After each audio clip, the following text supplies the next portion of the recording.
This podcast is brought to you by the Northern Lights Council of the Boy Scouts of America.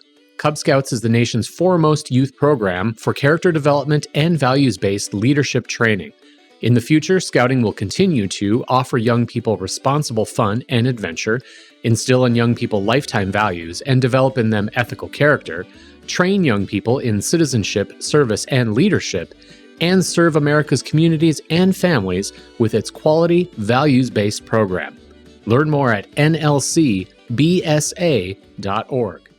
I'm Storm Tracker meteorologist Charles Picard with your Northland Outdoors forecast for what looks to be a rather seasonable weekend for November, but that means we are keeping an eye on rather cloudy skies and that chance for some snow by the end of it. But for most of the day on Saturday, it looks to remain rather spotty, maybe a flurry for some early on, but by the afternoon, that main chance of snow, that's going to be across western North Dakota and far northwest parts of the state. But for much of the Northland, we're staying dry and cloudy. Now through Saturday afternoon and evening, that chance of flakes will drift on to the east to where by Sunday morning, we're looking to see that chance for snow across much of northern Minnesota and North Dakota. And it is looking to stay rather light, but for much of the region, that chance will remain to the north, while across southern parts of Minnesota and much of South Dakota, we're staying dry but cool with that north breeze blowing on in some cooler air,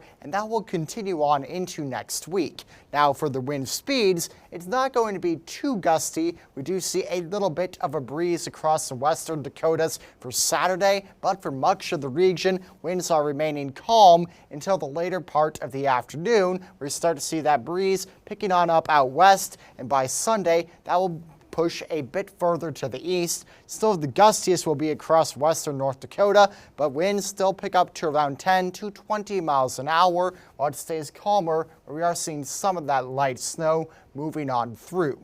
Temperatures, it is going to be mild for some this weekend, but the best chance at some warmer temperatures is going to be to the south on Saturday, where we see some 40s around Sioux Falls. But for much of the northern parts of the region, we're looking at 20s, 30s, and even the chance for some teens far to the north. And again, by Sunday, that's when that chance of snow will be moving on through the region, and behind it, that's where it's pulling on in some cooler air out of parts of Canada. So you see, as that northwest wind funnels on in, temperatures will look to cool on down for the end of the weekend and start of next week.